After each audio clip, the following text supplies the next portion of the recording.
The first step to solve differential equations is to separate the variables. Everything with x on one side, everything with t on the other side.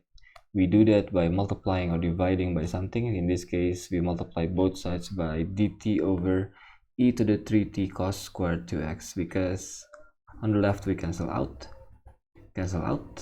We have only 1 over cos squared 2x dx. And on the right we cancel out.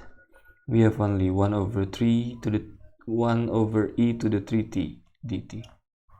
And then after we separate the variables, we integrate both sides. So we have this non-MF19 formula. 1 over cos is secant, so actually this is secant squared.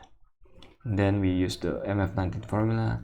The integral of secant squared is tangent, but since the angle we are dealing with is just not a simple x, we gotta divide by the derivative of 2x, which is 2.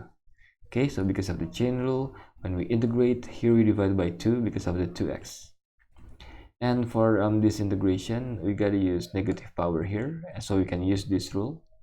And the integral of e to the power of something is exactly the same, so we get exactly the same. But again, we divide by minus 3 because of the chain rule. The derivative of the power is minus 3.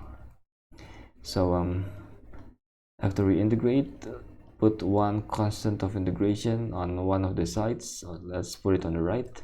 This is called the general solution of the differential equation, because we still have c.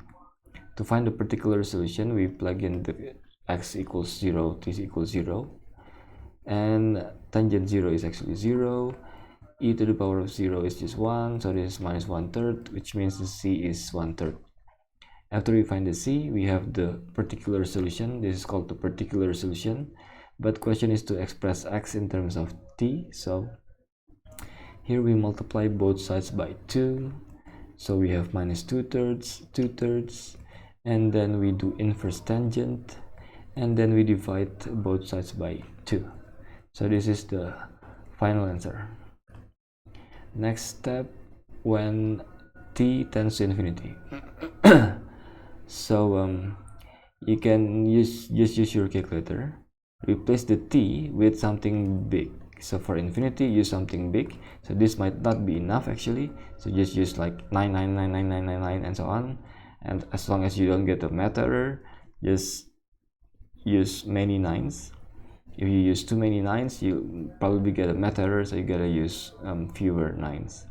Okay, so use something big. You should get this, because actually e to the power of infinity is 0. This is actually 0, so actually the exact value is just 1/2 inverse tangent 2/3. That's the exact value. Right, I'll see you again next time.